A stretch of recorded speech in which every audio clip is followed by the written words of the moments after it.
how to download Microsoft Excel on mobile. Hey there, welcome to Insightful Tutorials. In today's video, I will show you the easiest way to download and install the Microsoft Excel app on a mobile device.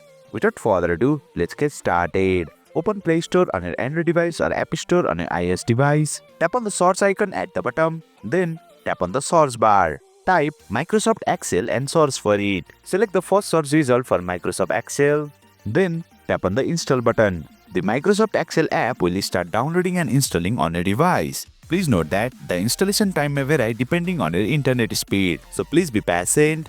Once the installation is complete, you can now use the Microsoft Excel app on a mobile device. Simply tap open, give all the necessary permissions, then log into your account if you have one, or sign up for a new account. After that, you are all set to start using Microsoft Excel app. And boom! You have successfully downloaded Microsoft Excel app on your mobile device.